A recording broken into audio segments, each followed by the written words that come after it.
Good morning, ladies and gentlemen. It's 10 o'clock and welcome to Stadio Holdings annual result presentation for the year ended 31 December 2024. With me this morning to present our financial results is our Group CFO, Mr. Isak Kula. I will start our presentation with a very quick reflection of the 2024 financial year. I will then hand over to Isak, who will unpack our financial results in detail. Thereafter, I will indicate how we are positioning the business for growth going forward. And then lastly, we will open for a question and answer session.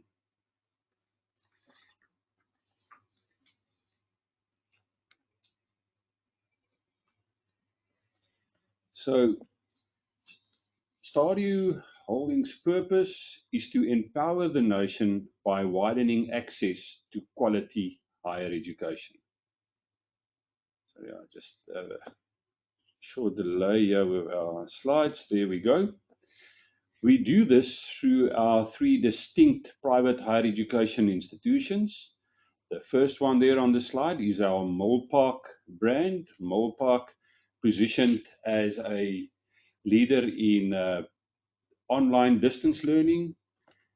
Our AFDA institution being a world-renowned film school concentrating on the creative economy industry. AFDA is a contact learning institution.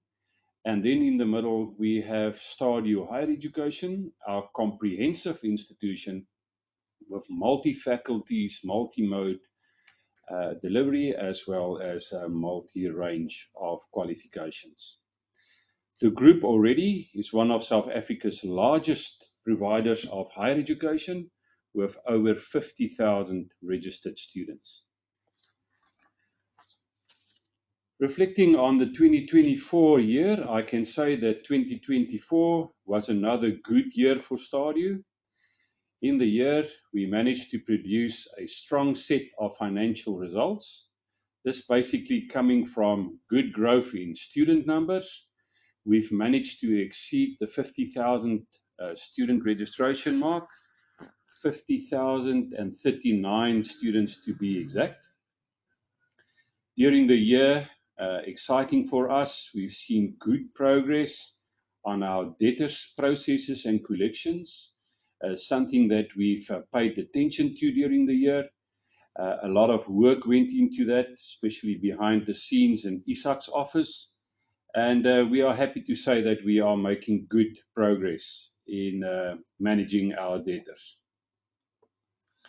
Operating efficiencies is starting to show and should continue to show as the business gets to more mature stage. We are still very confident of the EBITDA target, EBITDA margin target that we set ourselves of 30%. We believe that is a realistic EBITDA margin, and we are actually well on our way in reaching that.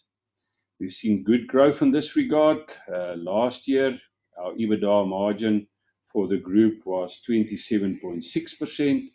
The end of 2024, we've reached the 28.4% mark. Exciting new programs were accredited during the 24 financial year. These programs coming from the School of IT, Information Technology, the School of Commerce, the School of Fashion, and then also exciting our School of Engineering. During 24, we've commenced with the construction of our Durbanville campus. We started construction in October of 24, and I must say there is great excitement here in the Western Cape for us completing the Durbanville campus. And then exciting, I think, for the group was the appointment of a new CEO for AFDA, namely Dehan Lawrenson. Dehan joined us as the new CEO at the end of 2024, and we have very high expectations for Dehan and AFDA going forward. But without a doubt, ladies and gentlemen, our success is dependent on our people. A big thank you must go to our team for producing these strong results. Unfortunately, I cannot mention and name everybody involved in driving this, as there are just too many people involved. But I just want to use a minute to name the executive team who really went the extra mile in 24 to produce these good results. The executive team include Isak Kula, our Chief Financial Officer, Professor Divya Singh, our Chief Academic Officer, Johan Himan, our Chief Operating Officer, Kate Rich, our Company Secretary, and then Shariska Knutse, our Executive Head for Stadio Higher Education Distance Learning, Professor Patrick Bean, Executive Head Stadio Higher Education Contact Learning, and then the two CEOs, firstly Diane, the CEO of AFTA, and secondly, Mr. Andrew Horsfall, our CEO of Milpark Education. But here is a summary of our 2024 financial results. As I said, we believe this is a strong set of financial results. If we look at those numbers, student numbers increased in the first semester by 10%, and then again 8% increase in the second semester, getting us to that 50,039 students at the end of 2024. Revenue increased by 14% to 1.6 billion. EBITDA margins, as I've said, 28.4%. And then a good increase in our profit after tax of 17%. Earnings per share up 26%. Core headline earnings per share up 28% to 31.5 cents per share. Cash generated from operations up 29% to 465 million. And then based on that good cash collection, dividends up 51% to 15.1 cents per share. Our return on equity up by 16%, now at 13.6%. Our target there for the future is get closer to 18 to 20%. But with that good news and summary, I will now hand over to Isak, our Chief Financial Officer, who will unpack these financial results for us in detail. Over to you, Isak.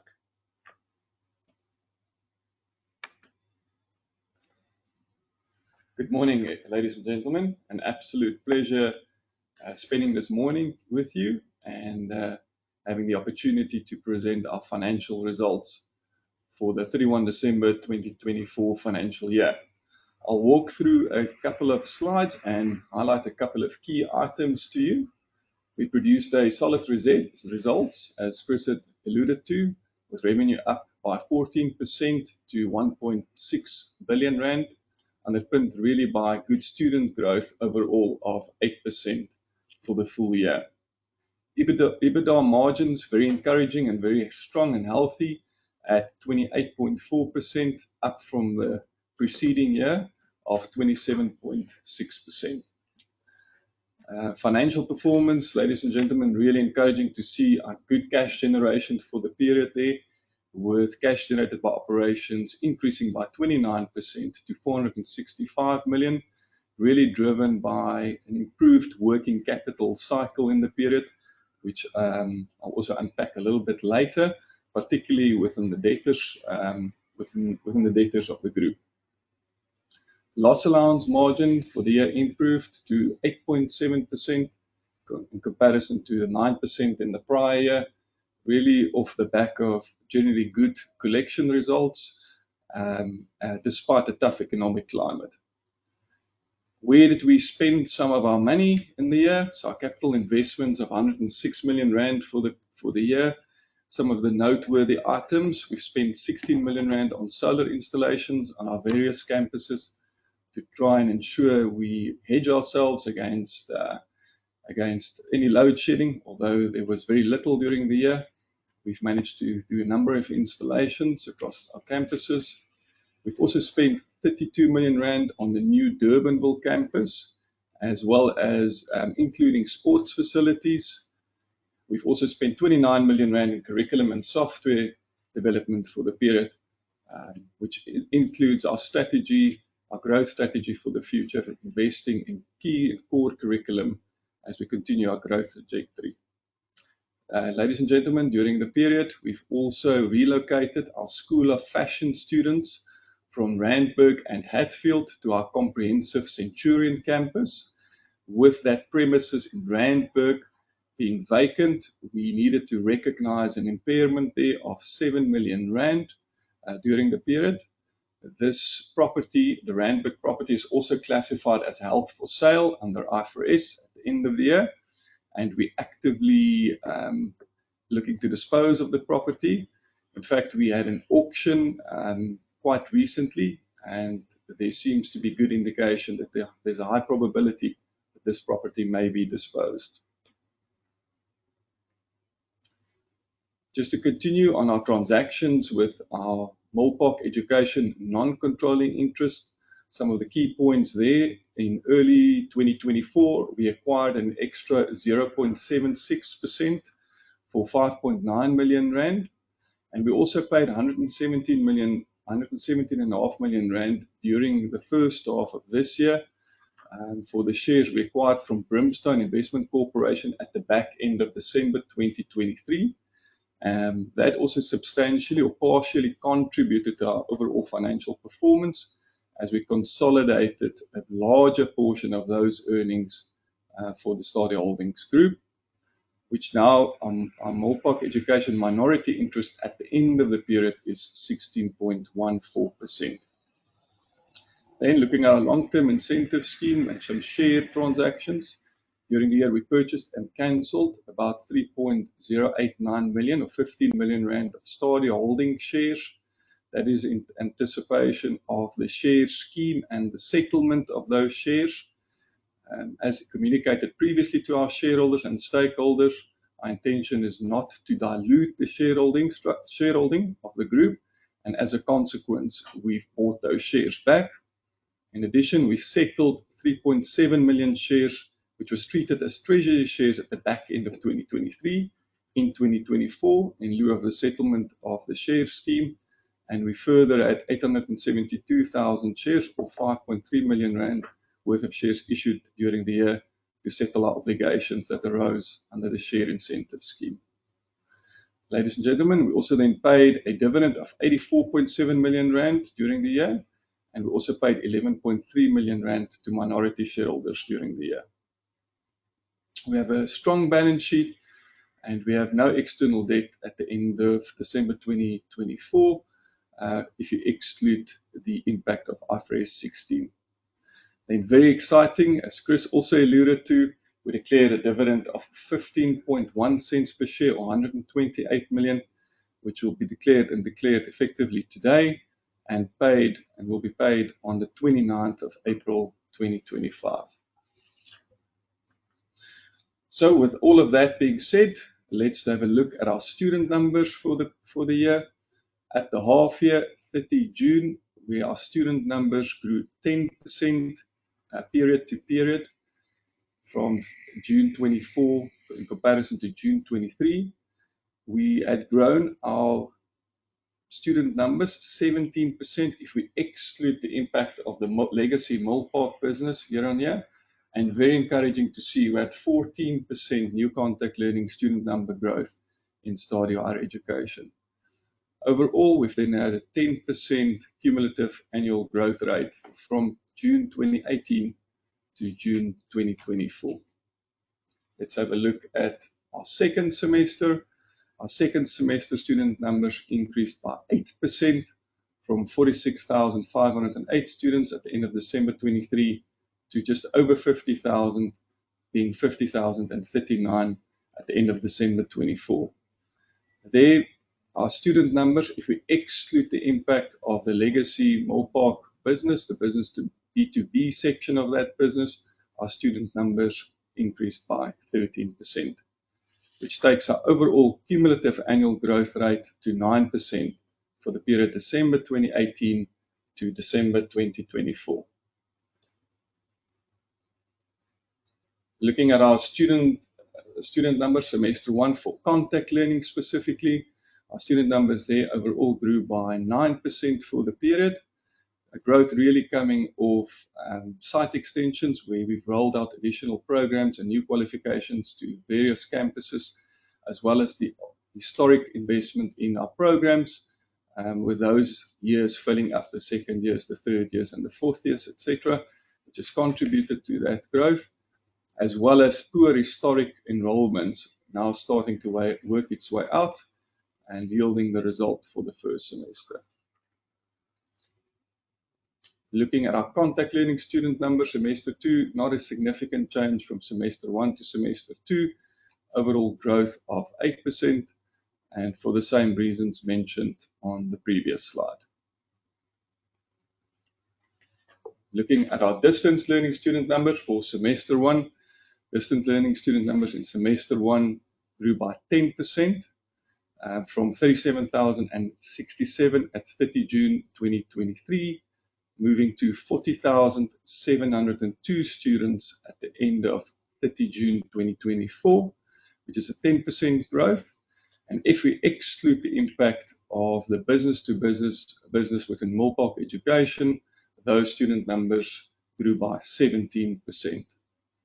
Same reason as in contact learning, we've seen a number of new qualifications and the growth in those qualifications overall contributing to this healthy growth.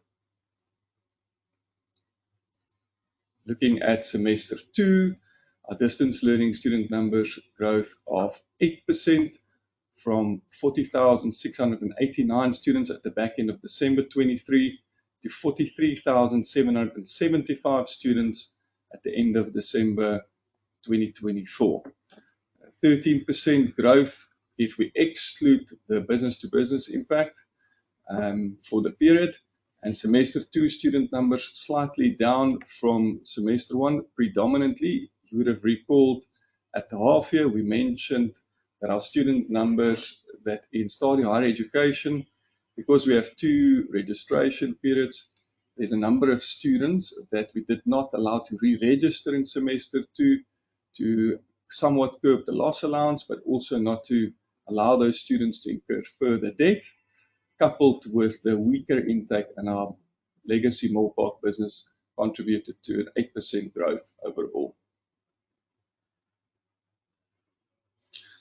Our revenue for the period, very exciting. Our revenue growth from 1.4 billion to the 1.6 billion. Underlying or underpinned by that, we've seen 12% growth in our contact learning revenue to 501 million for the period, and a 16% growth in our distance learning to 1.1 billion, which takes our overall cumulative annual growth rate from December 2018 to December 2024 at 17%. How does that translate into EBITDA and our adjusted EBITDA margins? For the December 24 period, not many adjustments, in fact, nothing to our adjusted EBITDA. So our adjusted EBITDA and normal EBITDA are aligned for the period. If we look at how that compares to the preceding December 2023 year, our EBITDA margins, as Chris also alluded to, improved from 28.4% to 27.4% in the prior year. This is very encouraging, ladies and gentlemen, as we're putting a lot of investment and time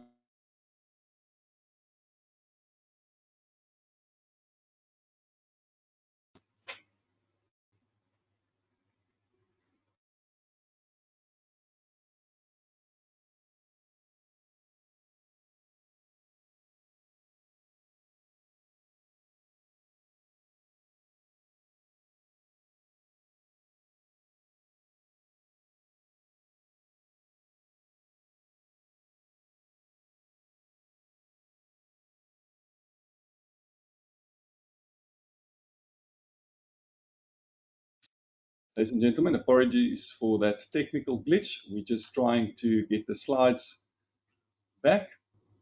There we go. Let's just make sure.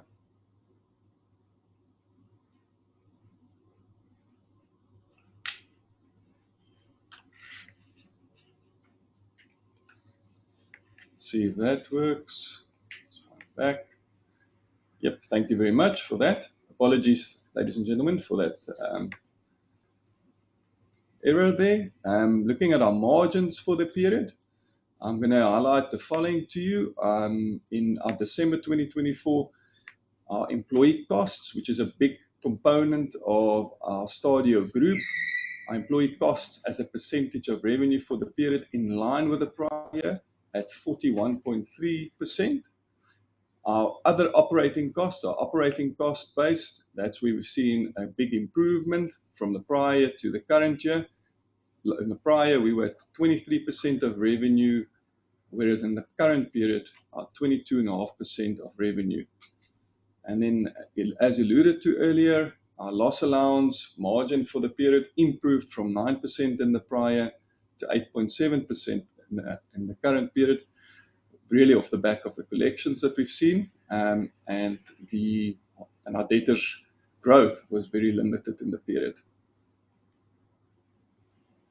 Just to give you a sense of what's happened to our trade receivables and loss allowance over the last number of years, we've invested a significant amount of time to improve our collection processes across our various campuses. These are starting to yield results.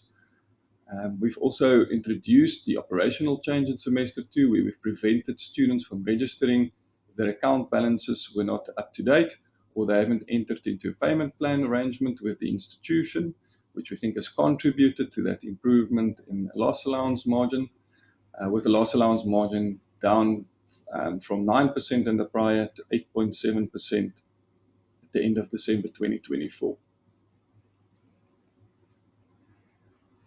Then just a quick snapshot of what our debtors book has done from December 2022 to December 2024. If I look at the top section there, you'll see trade debtors related to the current year. The debtors grew from 2022 to 2023 by 25%, whereas in the current year from December 23 to December 24, debtors grew only by 15%. It's 1% higher than the revenue for the period, but significantly better than the preceding year. Then where's our risk associated? We've got the highest concentration risk or credit risk really in our prior year debtors. We continue to be prudent to provide aggressively for prior year debtors. Looking at the bottom section of that slide, going from 2022 to 2023, our debtors, net debtors book or gross debtors book increased in 2022 to 2023 by 36%, whereas in the current period it increased by 16%. As always, we remain prudent with our loss allowance provision, and our net debtors book actually reduced at the end of December 2024 for prior debtors at 2 million rand compared to 4 million rand in the preceding year at December 23. Then just to give you a quick snapshot of the key components of our income statement or profit or loss for the period, the overall 17% growth for the period is really driven by organic growth in underlying businesses and in EBITDA, as illustrated previously. We've had reduced depreciation and amortization for the period, which also contributed to our growth in the period. As mentioned earlier, we've had an impairment in the year recognized of 7 million rand in respect of our rand per campus. And then we continue to invest for future growth with strategic increases in our marketing and advertising costs, as well as staff training and computer and license costs underpinned by student growth, supported then by the net decrease in the loss allowance for the year. What is our earnings per share and headline earnings per share done for the period? On the left of the slide, earnings per share there at 30.9 cents per share, up 26% to the comparative period, and headline earnings per share at 31.4 cents per share, up 28% from the comparative period, 24.5 cents. And ladies and gentlemen, core headline earnings, which we believe is our key measure in Stadio Holdings. This basically excludes once-off anomalies within our profit or loss statement that we add back. Looking at that underlying growth, on the left, you'll see core headline earnings increasing from 209 million in the prior year to 267 million in the current year, which is up 28%. And then core headline earnings per share also up 28%, from 24.6 cents per share to 31.5 cents per share at the end of the year. So how has our core headline earnings moved for the year? You'll see from left to right, our core headline earnings moved from 209 million Rand in December 23 to 267 million Rand at the end of December 24. And we've tried to illustrate to you that 23% of that growth came from the underlying organic growth in our businesses at 23%. And then in the period, because of the additional Molpark shares we had acquired at the back end of December 23 from Brimstone, as well as in early parts of 2024, that contributed 5% to our overall 28% growth. So taking and looking at a snapshot of this, really encouraging to see that predominantly the growth still came from the underlying institutions, and then well supported by the additional interest we had acquired from Molpark in the back end of 23 and early 2024. Then on the statement of financial position, I've talked about the investments, capital investments earlier, that I'm not going to repeat, but it's included in the slide. We have a strong balance sheet and continue to have a strong balance sheet with very little gearing. If we exclude the impact of IFRS 16, we have zero debt in our business, and we still have access to an unutilized credit facility to the tune of 100 million at the end of December 2024. Cash flow from operations, really encouraging to see. In December 2024, on the top right of the slide, our cash flows from operations before working capital changes was 470 million Rand, offset by working capital changes of 5 million Rand. And there you can see the significant improvement from December 2023. In December 23, our working capital changes was a negative, or an outflow of 44 million Rand compared to 5 million Rand in the current year, really driven by our improvement in collections and debtors holistically, as well as some improvement in contract liabilities, cash we've received upfront from some of our students, which overall contributed to that improvement in the working capital cycle, which then increased our cash generated from operations for the period from 360 million to the 465 million, which really takes us to a cash generated from operations, if we express that as a percentage of EBITDA, at 102% for the period, which is very, very encouraging to see. Then our free cash flow for the period improved from 217 million in December 23 to 327 million Rand at the end of December 2024. How did we invest our capital? Far right, December 2024, the 123 million was really the 117.5 million Rand we paid for the additional shares in Molpark at the back in 2024, as well as the 5.9 million Rands worth of shares we acquired from the minority shareholder in 2024 as well. That's the 123 million Rand.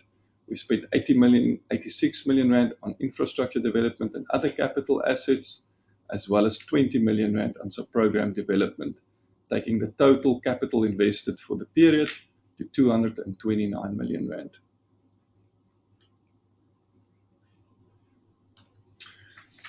Cash utilization for the period, moving from left to right, we opened the year with 130 million Rand in January 2024, 1 January 2024.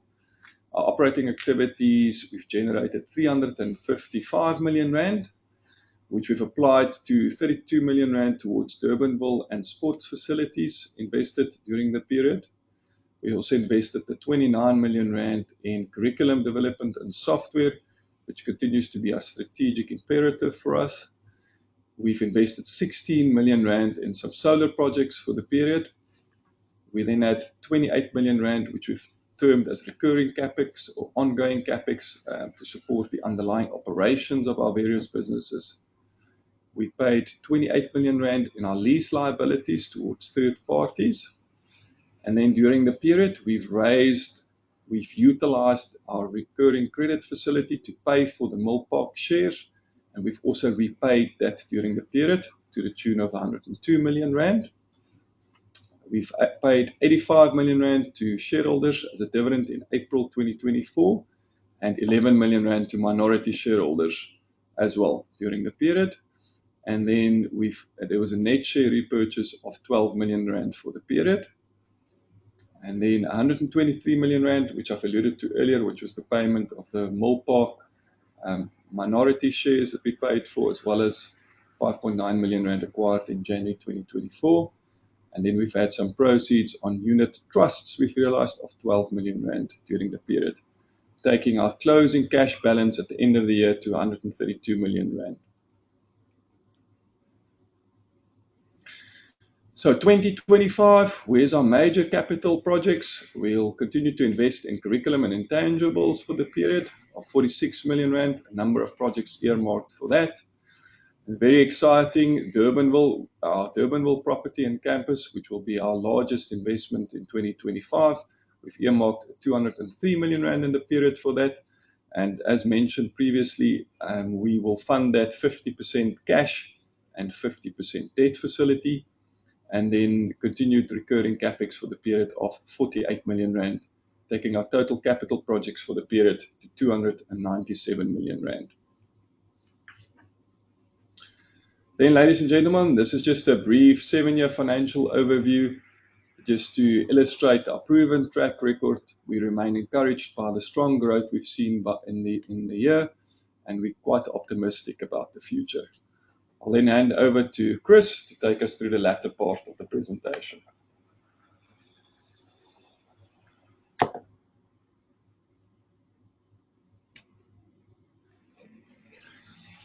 Thank you, Isak, for those numbers. Ladies and gentlemen, let's move on to how we've positioned the business for growth going forward. I think I would like to start with that slide, just indicating that we have laid the foundations, we believe, for good growth for the Stadio Group going forward. If one thinks back, we only started, or the business was established in January 2017 with only 840 students. That same year, we listed on the Johannesburg Stock Exchange, and we acquired, over the period 2017 to 2020, we acquired 7 quality brands. In those early years of establishment, we also purchased the land in Centurion as well as in Durbanville, with the intention to build 2 comprehensive campuses. The period 2020 to 2023 was what we called our positioning years. During this period, we've launched Stadio Higher Education. Stadio Higher Education came about by merging 4 of those quality brands into one, creating our big comprehensive Stadio Higher Education brand. During this period, we also started to implement the Milpark strategy of online distance learning, and we have really made a lot of progress since when we started in 2020 with that process. In the period 2020 to 23, we really invested a lot in our distance learning infrastructure, especially our logistics center, our systems and processes, also relook policies, making sure that we run a smooth and effective distance learning offering. In the period, there was a lot of focus on applying for accreditation for a whole range of new qualifications, which I am also very happy to say that we've made a lot of progress in that regard since we started with all those accreditation applications in 2020. And then also in that period, 2020 to 2023, we saw the opening of our first comprehensive campus in 2021.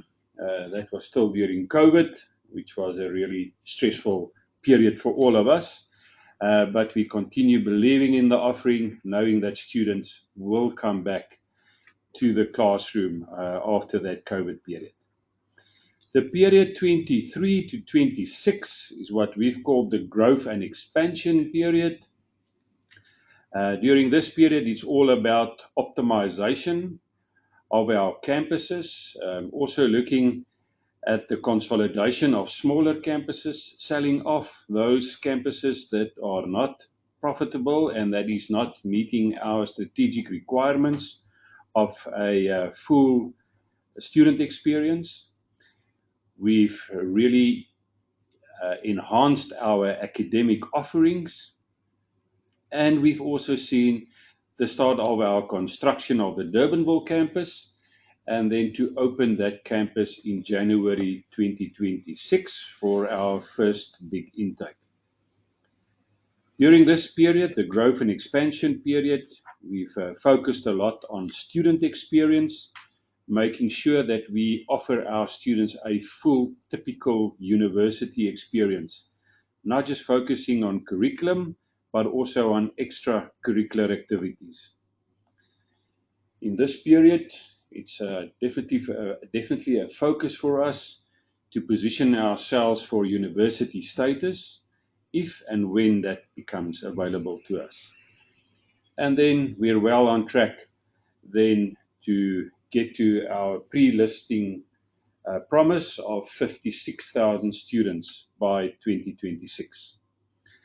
For the period 26 to 2030, we made the bold step to set a new target for the group, the target of 80,000 students by 2030. We believe in this period we will also become a preferred institution for South Africans and hopefully in the Southern African region. And beyond the 2030, we believe that we can get to the 100,000 student mark in future, and we are comfortable that we would also be able to produce a 20% plus return on equity for our shareholders. The breadth of our qualifications, currently we have 96 accredited and registered qualifications and another 34 qualifications in the process of accreditation.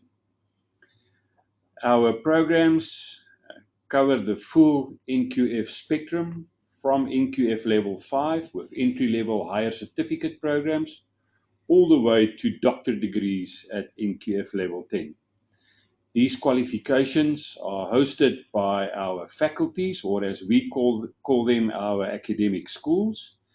These schools include the School of Education, the Schools of Accounting, Commerce, Management and Financial Services, the School of Engineering and Architecture, the Schools of Film, Humanities, Media and Design and Fashion, the School of Policing and Law Enforcement, and then, very exciting for us for the future, our School of Information Technology. Our footprint is ever increasing.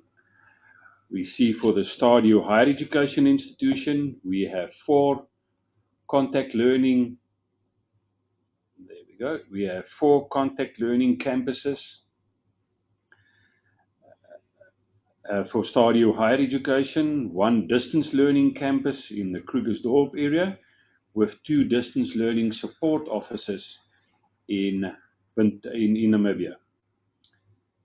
A further 2 distance learning support offices has been opened in the George as well as in the Polokwane area.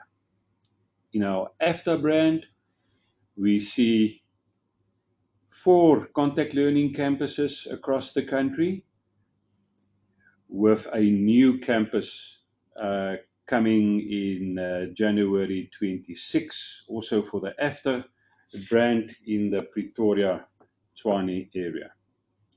And then Milpark, which is our purely online institution with their headquarters here in the Western Cape. Ladies and gentlemen, we've invested quite a lot in our campuses over the last few years, ensuring that we offer our students a holistic student experience. We've decided to move away from your typical private higher education institution that is normally found in an office block or on the second or third floor of an office block.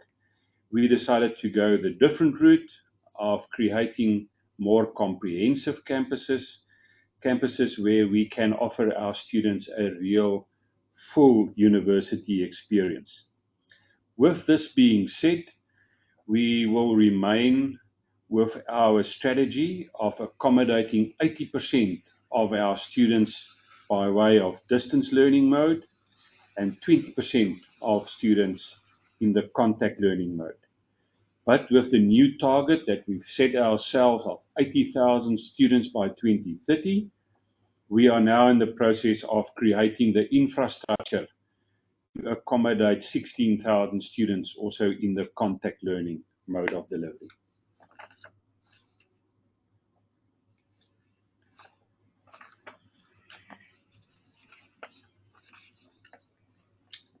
Quality remains our focus, and we believe that is our differentiator going forward.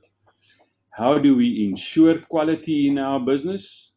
Firstly, very important, it is to attract quality academic staff. We have done very well in this regard, and we're continuing to do so. Secondly, is to create a campuses that are conducive to higher education in a new world. We believe that our campuses are modern and address the requirements of the modern student.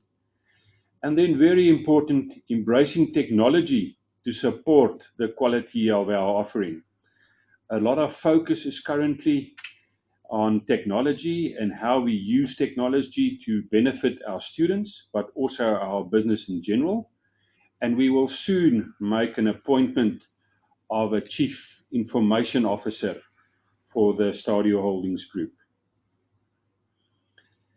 Internationalization and international partnerships are of utmost importance for us also to ensure our international recognition, and then to invite industry into our institution and into the Stadio community. We believe this is essential for what we want to create, to ensure that our qualifications are relevant and that our students remain sought after in the world of work.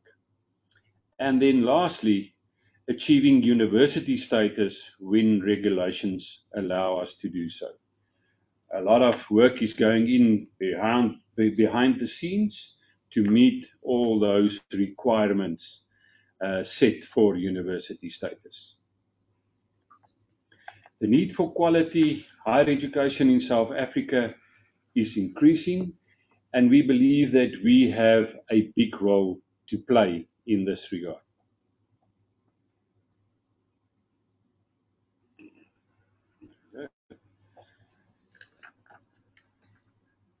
When we look at the official unemployment rates as released by Stats SA for the fourth quarter of 2024, we see that the unemployment rate of people with a qualification less than a matric is extremely high at 38.2%.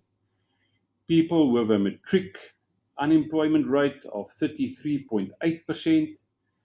Other tertiary qualifications, including certificates and diploma programs, at 19.8%. And then very encouraging, graduates, the employment rate as low as 8.7%. As our chairman of the board indicated, that the success of the Stadio Group, it's both a moral and financial imperative for South Africa.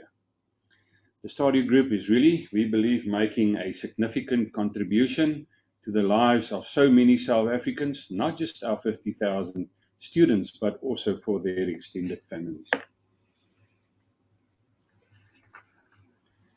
If we look at the market and the Stadio higher education or the higher education landscape, we see that the industry or the higher education landscape shown good growth since 2000 to 2022, with a 139% increase in total students studying at higher education institutions.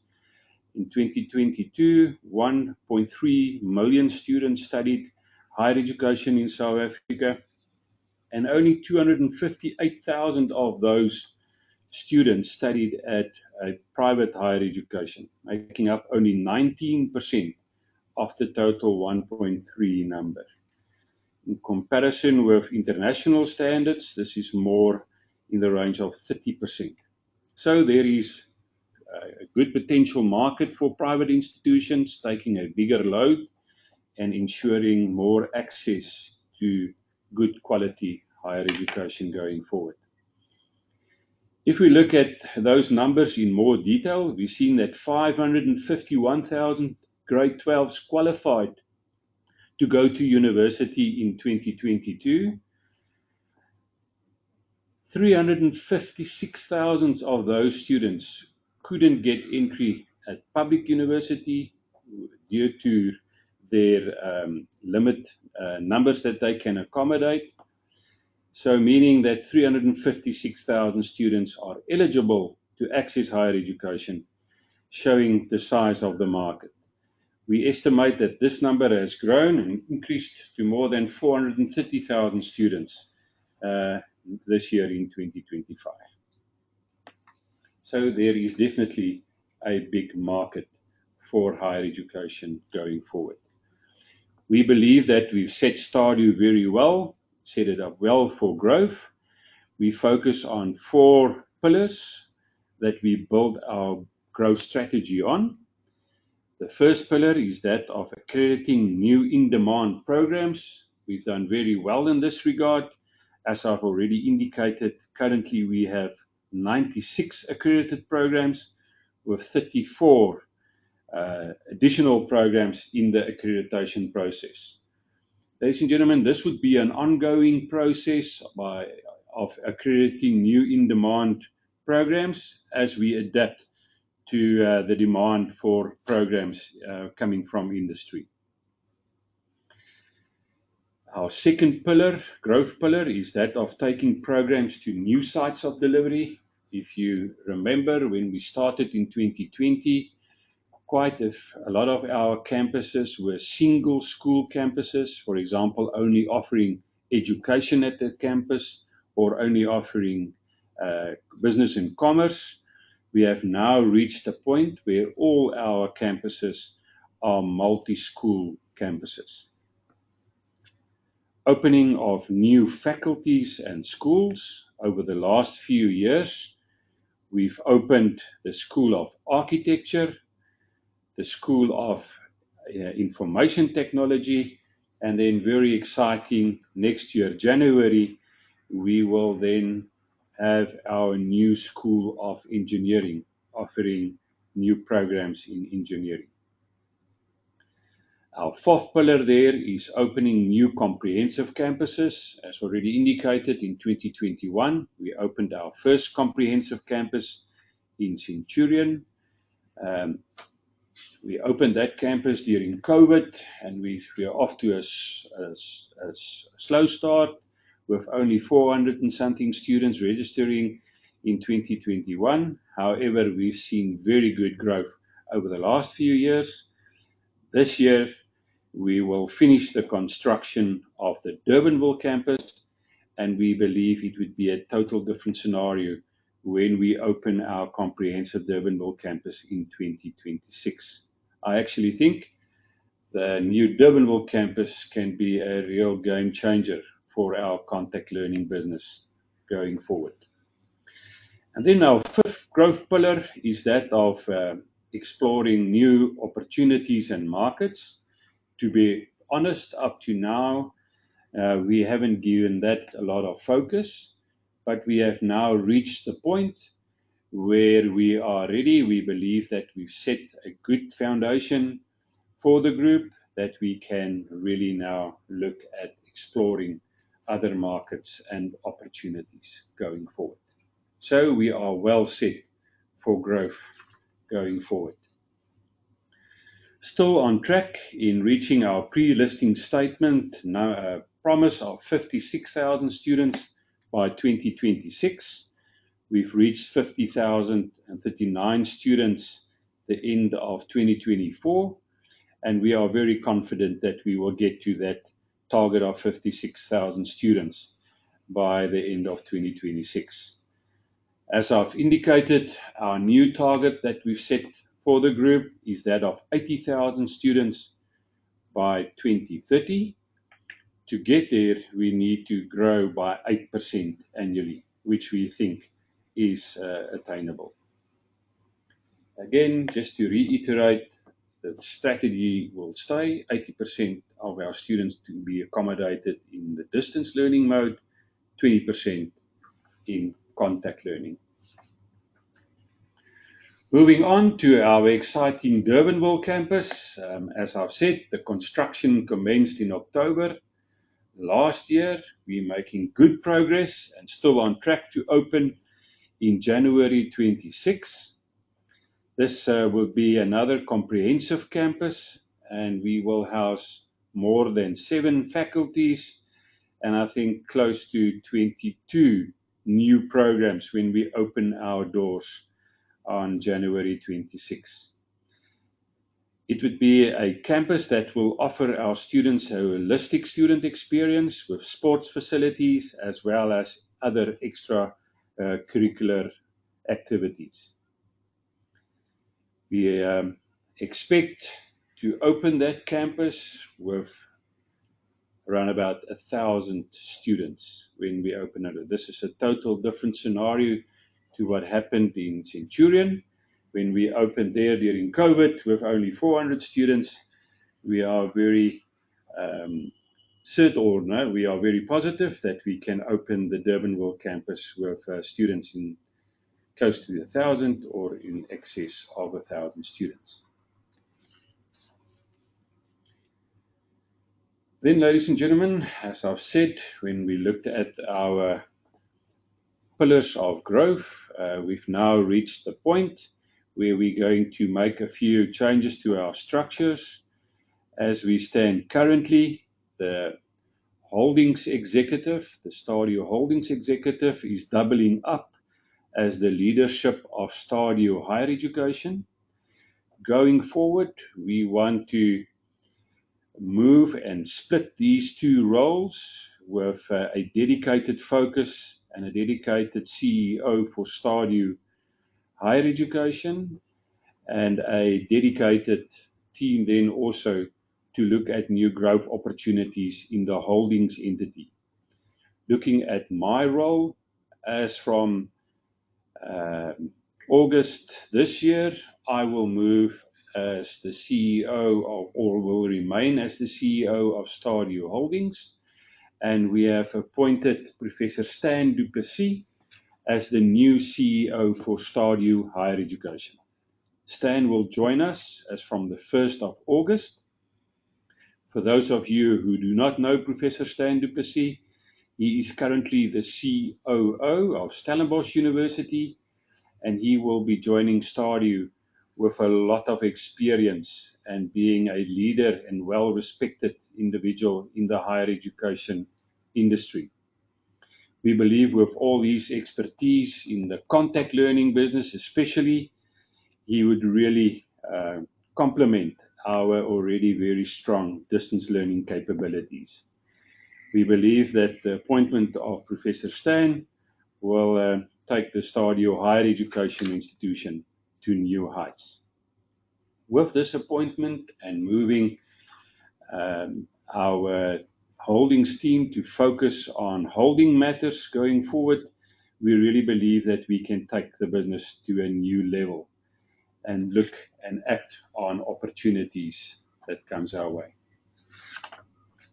I want to conclude by saying that we have laid a solid foundation over the last few years. We're in a position to shift gears. We have low gearing, and we are in a position where we can act quickly at any opportunity that comes our way. And there is a strong belief amongst us here at the team that we can become the biggest higher education provider in South Africa in years to come. Thank you, ladies and gentlemen. We will now share a short video on our construction site on Durbanville, and after the video, we will open for questions.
Thank you, ladies and gentlemen. We will now open for questions. I will ask Kate, that was also here with us in the room.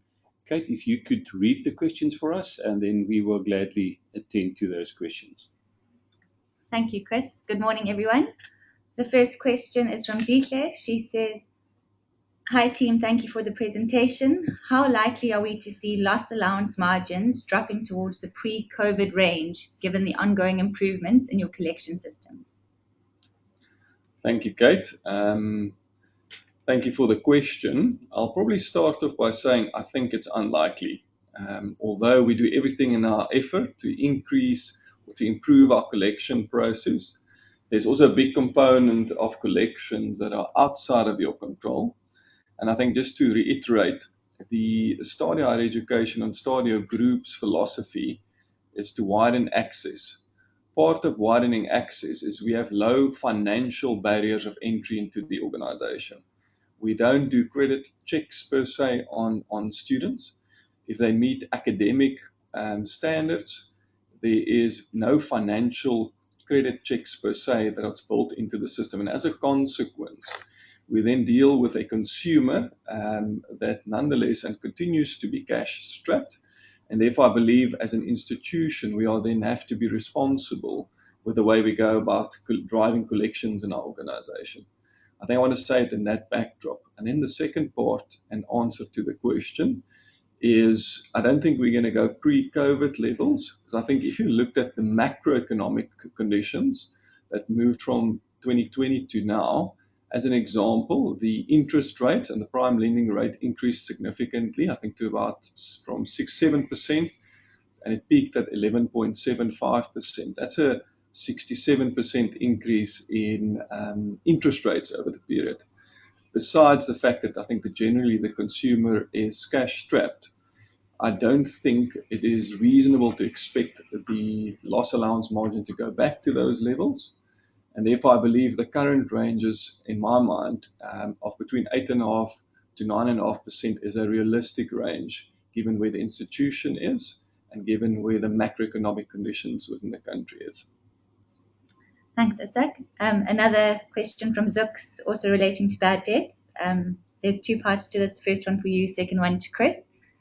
The bad debts result looks good in the context of higher provision against gross receivables, growing about in line with revenues.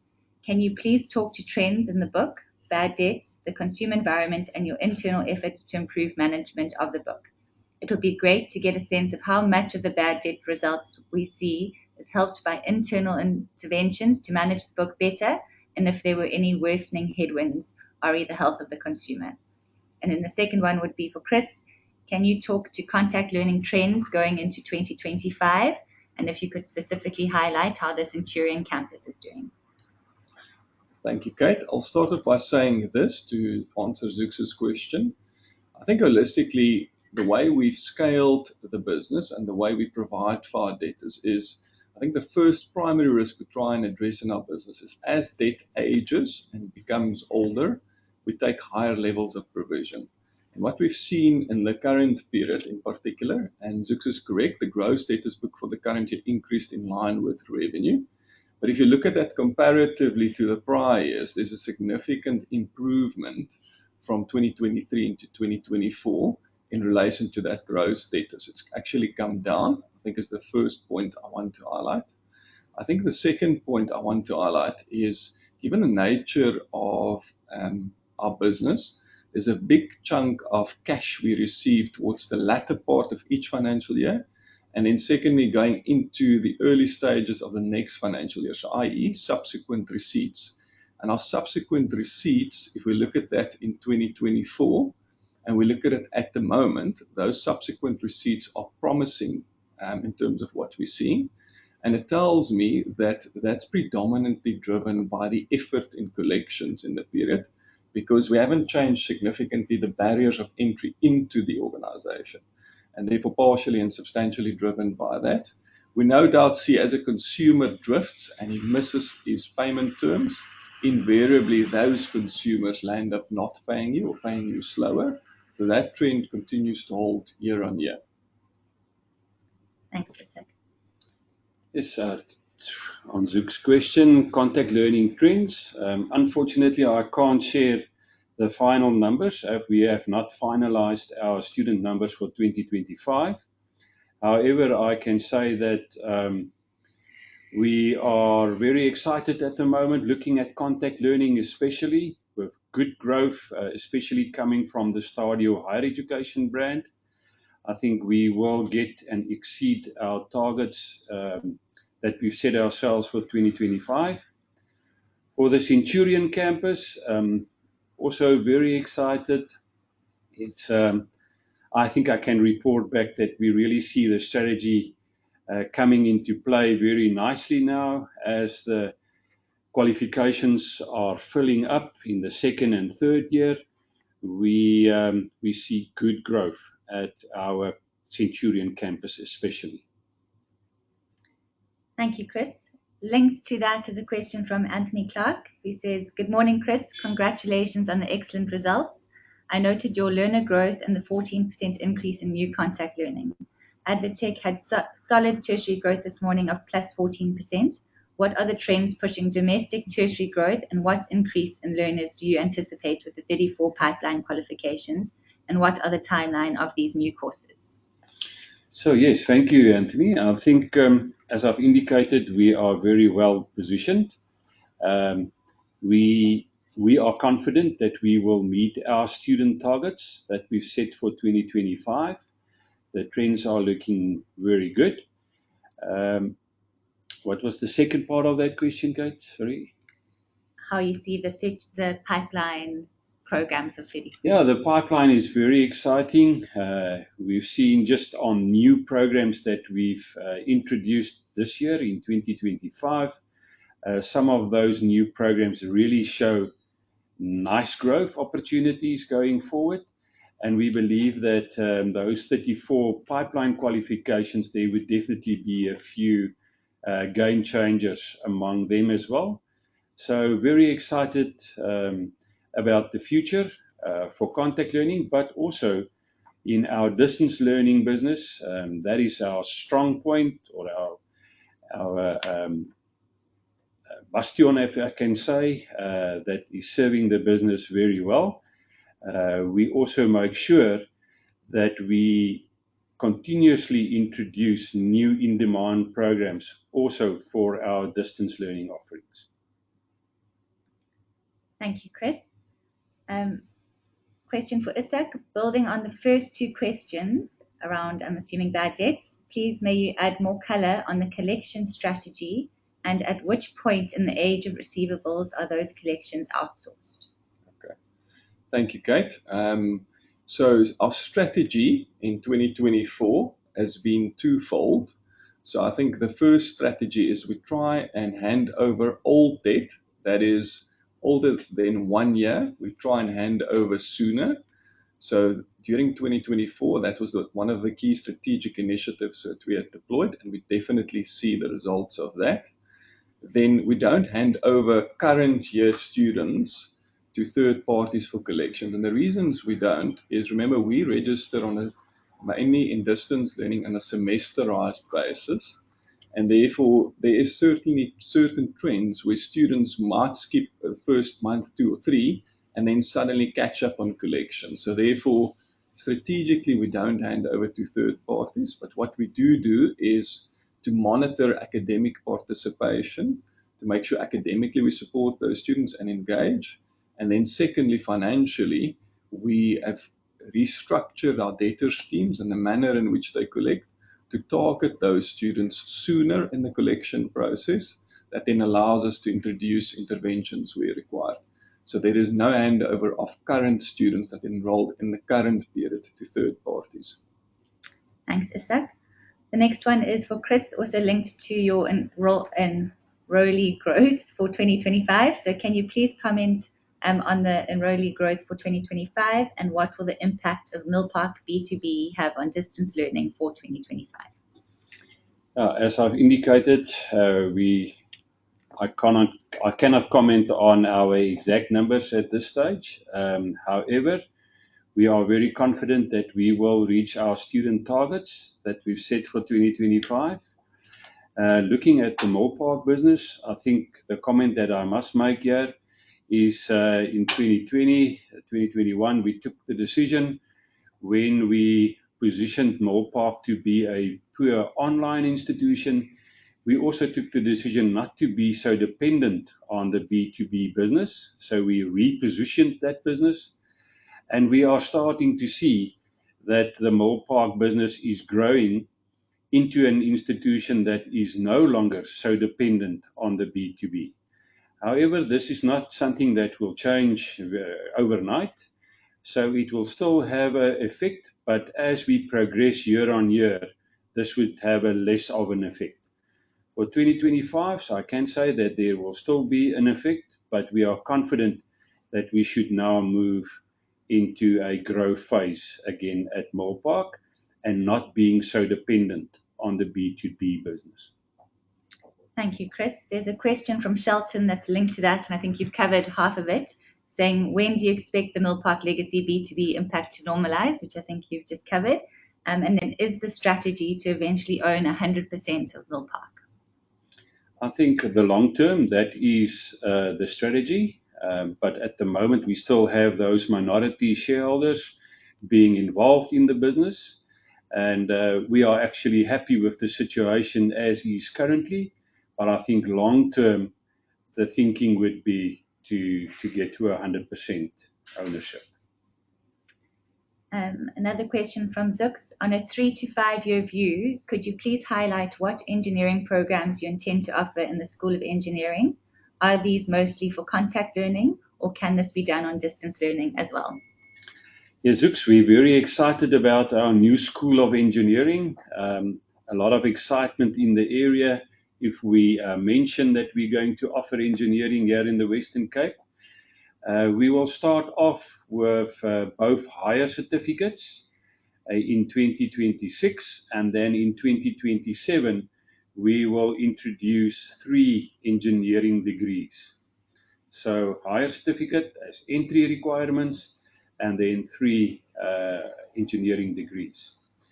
For now, the thinking is to do our engineering offerings contact learning based, and we will offer it here from the Durbanville campus in the Western Cape. But we are also explore the possibility of taking engineering online, but there is still a lot of work to be done in that regard. We want to ensure that when we do that we will have a quality offering.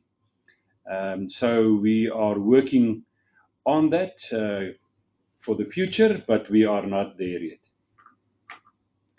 Thank you, Chris. Linked to this is a question from Carl who says, quickly on clarity on the new faculties of architecture and engineering. Did I hear correctly that these will open in January, but is accredited January 2026, but is accredited this year? Yeah, the School of Architecture is actually already accredited, and we already offer programs for in the School of Architecture to higher certificate programs. And then next year we will start with the engineering programs. The engineering qualifications also already been accredited. So very exciting. It's all systems go for us with engineering in 2026. Thank you, Chris. Thank you, Isak. I'm not seeing any other questions coming through. If anyone does have further questions, feel free to email me at investorrelations@stadio.co.za, and we can get back to you. Back to you, Chris. Thank you, everybody. Bye-bye.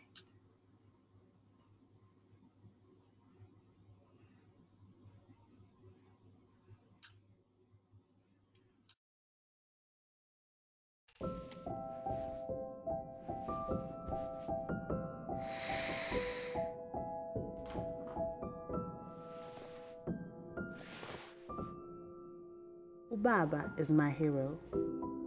He worked hard for me to have this day, and choosing distance learning with Stadio made it all possible. I may be the first graduate in my family, but I won't be the last.